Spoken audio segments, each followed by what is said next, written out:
17 ans, tu abandonnes ton petit enfant comme ça. Regarde ma fille. Regardez. C'est ma fille, là, elle a 17 ans. C'est elle, laissé ma fille qui a...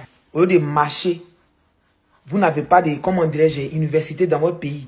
Au lieu de vous concentrer pour que ça change, c'est les six vont chercher. Quand je vous dis souvent que les femmes, en tout cas certaines femmes, elles sont très cruelles entre elles. Si elles ont la possibilité de te mettre la tête dans l'eau et de te noyer, elles vont le faire avec un plaisir.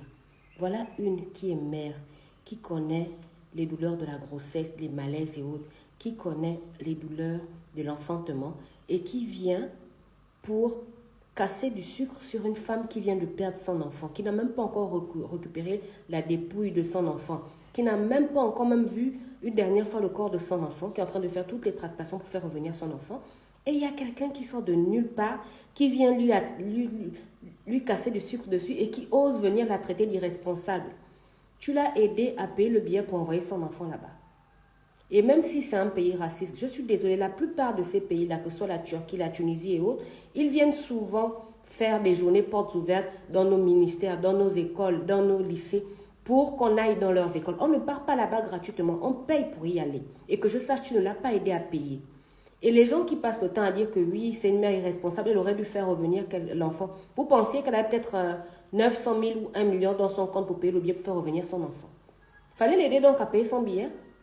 La plupart des parents qui envoient leurs enfants là-bas, même quand c'est l'État qui envoie, la plupart du temps, l'État prend par exemple en charge la scolarité. Ce sont les parents qui payent le loyer, qui payent l'alimentation et qui payent le transport. Et parfois, ça coûte cher parce que le loyer, il y a certains pays qui imposent de payer le loyer à l'année.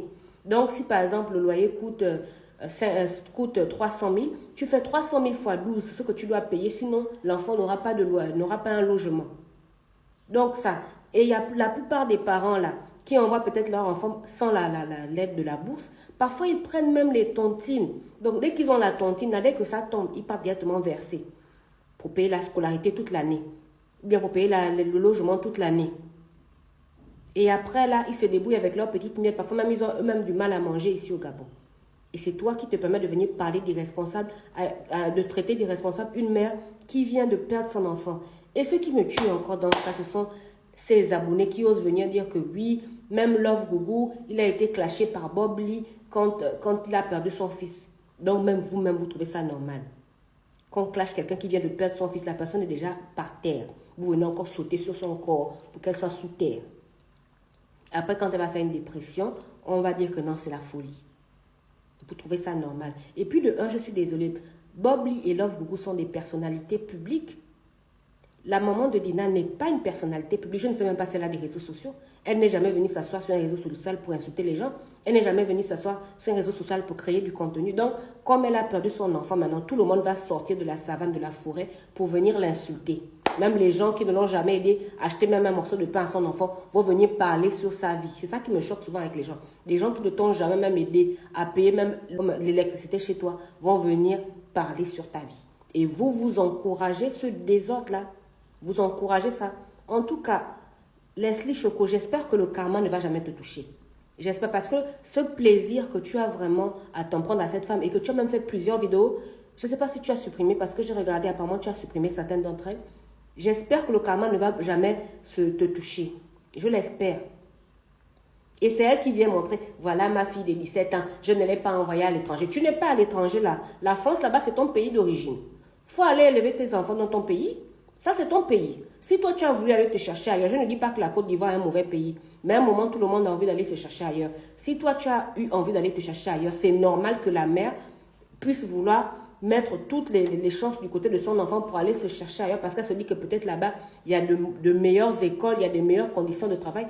On ne dit pas qu'il n'y a pas d'université au Gabon. Moi, j'ai appris au Gabon. Il y a des universités au Gabon, il y a des très bons enseignants au Gabon. Juste qu'il y a des filières qui ne sont pas encore développées au Gabon. Moi, à l'époque, quand j'ai eu mon bac, je voulais faire esthéticienne. À l'époque, cette filière-là, il n'y avait même pas d'école d'esthétique ici au Gabon. Il n'y en avait pas. Il fallait aller soit en Côte d'Ivoire, soit en France, soit dans un pays maghrébin. Mais au Gabon, ce n'était pas encore développé. Donc, peut-être que la filière que la petite voulait faire, ce n'était pas encore développé ici au Gabon. Donc, elle a dû envoyer son enfant à l'étranger. Tout comme toi, tu as voulu aller tenter ta chance à l'étranger avec ton mari et tes enfants.